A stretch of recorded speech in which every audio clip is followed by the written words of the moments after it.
ನಮಸ್ಕಾರ ಎಲ್ಲರಿಗೂ. ನನ್ನ ಹೆಸರು ಬಂದ್ಬಿಟ್ಟು ಗಂಗಾಧರ್ ಅಂತೇಳಿ, ಪ್ರಾಪರ್ ಗುರುಮಂತ್ರ ಹತ್ರ ಐದು ಅಂತೇಳಿ.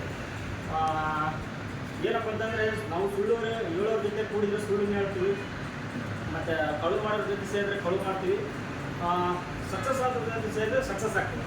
ಹೌದಲ್ವಾ? ಯಾಕಂತಂದರೆ ನಮ್ಮ ತಿರುಪತಿ ಸರ್ ಸಕ್ಸಸ್ ಆಗಿಲ್ಲ, ಅವ್ರ ಜೊತೆ ಸೇರಿದ್ರು ನಾವು ಸಕ್ಸಸ್ ಆಗ್ತೀವಿ. ಒಂದು ನಂಬಿಕೆ ಇಟ್ಕೊಂಡು ಬಂದೆ. ಏನಪ್ಪ ಅಂತಂದರೆ, ಗುಡಿಯಲ್ಲಿ ನಾವು ಗುಡಿಯಲ್ಲಿರೋ ಕಲ್ಲು ಕೂಡ ನಮಗೆ ದೇವರಾಗಿ ಕಾಣುತ್ತೆ. ನಾವು ನಂಬಿಕೆ ಇಟ್ಕೊಂಡು ಕಾಣಕಂದ್ರೆ ಏನಂತ, ನಮ್ಮ ಗುಡಿಯಲ್ಲಿರೋ ದೇವರು ಕೂಡ ಕಲ್ಲಾಗಿ ಕಾಣ್ತಾ. ಅದೇ ಥರ ನಮ್ಮ ಅಜ್ಜಿಗಳಿಗೆ ಹೋಗಿಸಿ ಫಸ್ಟ್ ನಮ್ಮ ಮಾಮರಿಗೆ ದಯಪ್ಪ ಅಂತ ಹೇಳಿ ಬೈಲ್ ಮುಂದೆಯಲ್ಲಿ ಅವ್ರಿಗೆ ಈ ಥರ ಒಂದು ಲೆಕ್ಕಿಡ್ರ ಆಗಿದೆ, ಒಂದೊಂದು ಸಾವಿರ ಕಟ್ಟಿದ್ರು ತಿಂಗಳ, ಒಂದೊಂದಲ್ಲಿ ಬಂಗಾರ ಇದೆ ಅಂತೆಲ್ಲ ಆಟ ರೆಡಿ ಅಂತ ಕಟ್ಟಿದ್ರು. ಅದೇ ಥರ ಅವರು ಹೋಟೆಲ್ ಬೇಕಾಗಿರೋದು ಟೀ ಬಿಡಬೇಕಾದ್ರೆ ಈ ಅಜ್ಜಿಗೆ ಹೇಳಿದ್ವಿ, ಈ ಥರ ಲೆಕ್ಕಿಡ್ರ ಇದೆ ಕಟ್ಟಿದೆ ಅಂತ. ಅವರು ಒಂದೇ ಮಾತಿಗೆ ಏನಪ್ಪ ಅಂತಂದರೆ, ನಮ್ಮ ಮೇಲೆ ನಂಬಿಕೆ ಇಟ್ಕೊಂಡಿಸಿ ಒಂದು ಲೆಕ್ಕಿಡ್ರಾನ ಕಟ್ಟಿದ್ರು. ಅವ್ರಿಗೆ ಅವ್ರಿಗೇನಪ್ಪ ಅಂತಂದರೆ ಇವಾಗ ಒಂದು ತಿಂಗಳು ಬಂದರೆ ಏನಪ್ಪ ಅಂದ್ರೆ ಲೆಕ್ಕ ಆಗಿ ಹೊಡೆದಿದ್ರು.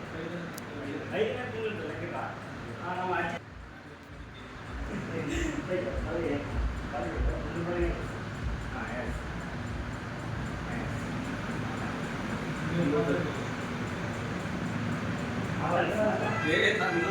नहीं